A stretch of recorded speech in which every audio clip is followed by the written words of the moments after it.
Berawal dari saling ejek, berlanjut di media sosial, persoalan dukungan terhadap tim futsal kesayangan berujung pada aksi pengeroyokan di Jalan Dr. Subandi, Jember, Jawa Timur. Korban bertemu dengan 5 pemuda yang diduga tidak mendukung tim futsal yang sama dengannya. Geram karena sebelumnya terjadi saling ejek, korban dikeroyok, dipukul, dan ditendang. Akibatnya, korban mengalami luka lebam. Aksi pengeroyokan tersebut terekam kamera pengawas. Polisi yang mendapat laporan langsung mengamankan 5 pelaku. 2 ditetapkan sebagai tersangka dan langsung ditahan di Polres Jember. Sementara korban yang sebelumnya dirawat telah dimintai keterangan oleh penyidik.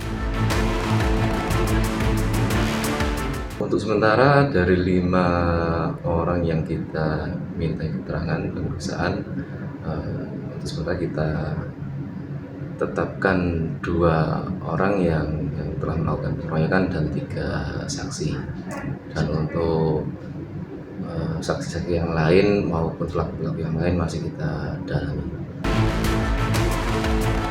Polisi mengimbau kepada para remaja agar tidak mudah terpancing emosi hanya karena berbeda dukungan terhadap tim olahraga. Dari Jember, Jawa Timur, Bambang Sugiarto, iNews melaporkan.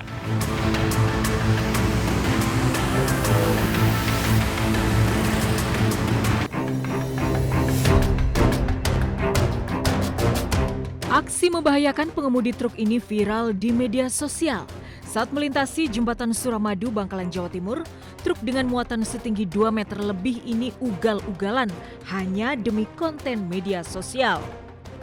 Dengan teknik tertentu, sopir truk sengaja menggoyang-goyangkan kendaraan sambil tetap melaju di jalan raya yang dipenuhi pengendara lain. Sopir truk beberapa kali menyalakan lampu mobil memberi sinyal kepada perekam atau pembuat konten media sosial. Aksi ugal-ugalan seperti ini diduga kerap terjadi karena akun media sosial perekam ternyata berisi banyak video serupa di jembatan Suramadu. Satlantas Polres Bangkalan kini menelusuri siapa sopir truk yang beraksi membahayakan, juga mencari siapa pemilik akun media sosial. Dari Bangkalan, Jawa Timur, Taufik Syahrawi, iNews melaporkan.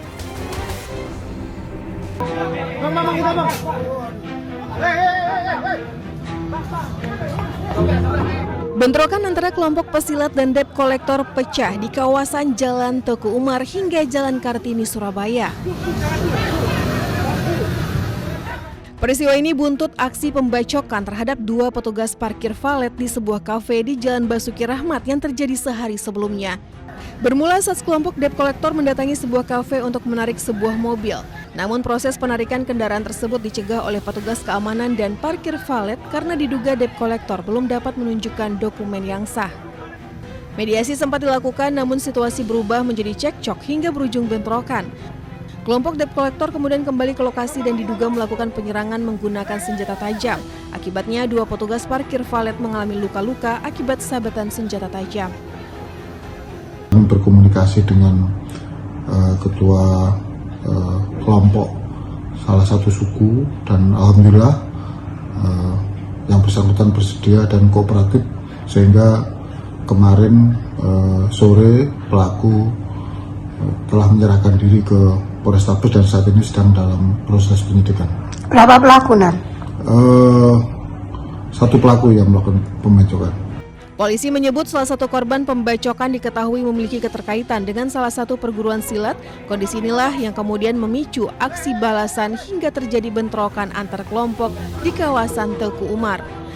Sementara itu pelaku berinisial S telah ditahan di Polrestabes Surabaya. Polisi juga masih mendalami kemungkinan adanya pelaku lain yang terlibat dalam bentrokan tersebut.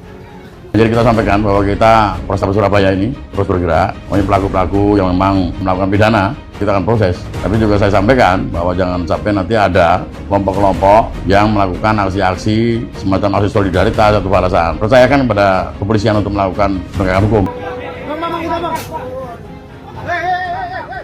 Dari Surabaya, Sony Hermawan, iNews melaporkan.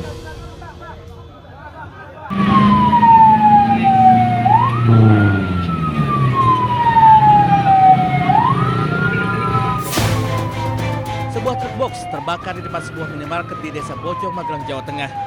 Insiden ini terjadi setelah truk bertabrakan dengan sepeda motor. Diduga benturan memicu percikan api yang menyambar ke tangki BBM. Pihak pemadam kebakaran Kabupaten Magelang yang mendapat laporan tersebut langsung menuju lokasi. Api berhasil dipadamkan selang kurang dari 1,5 jam dengan menerjunkan sedikitnya 4 unit mobil pemadam kebakaran. Akibat kejadian itu pengendara sepeda motor luka-luka dan harus dirawat di rumah sakit. Kasus tersebut masih diselidiki oleh jajaran Satuan Lalu Lintas Polresta Magelang. Dari Magelang, Jawa Tengah, Puji Hartono, iNews melaporkan.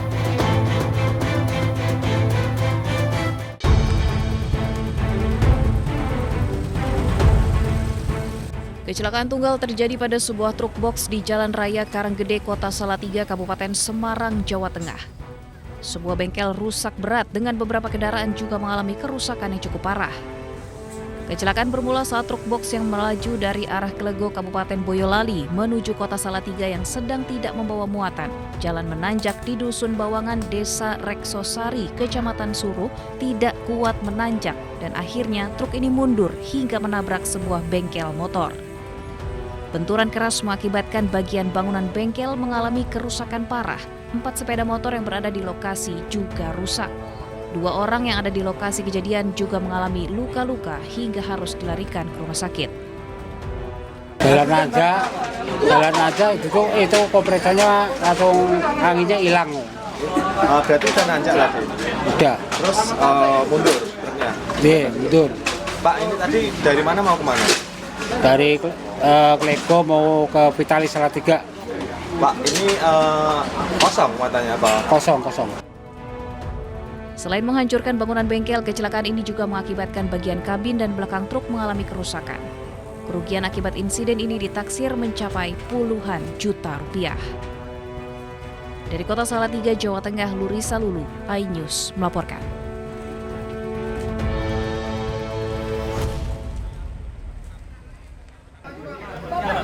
Jalan.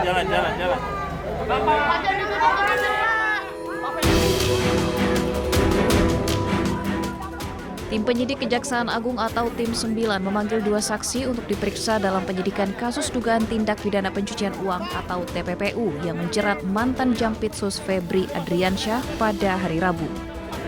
Namun hanya 1 saksi yang memenuhi panggilan penyidik.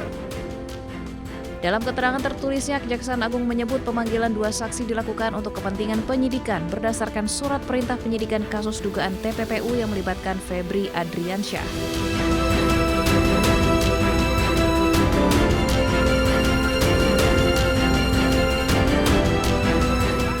Dari 2 saksi yang dipanggil, hanya ATW selaku penasihat hukum afiliasi Don Rito yang hadir menjalani pemeriksaan, sementara 1 saksi lainnya tidak memenuhi panggilan penyidik.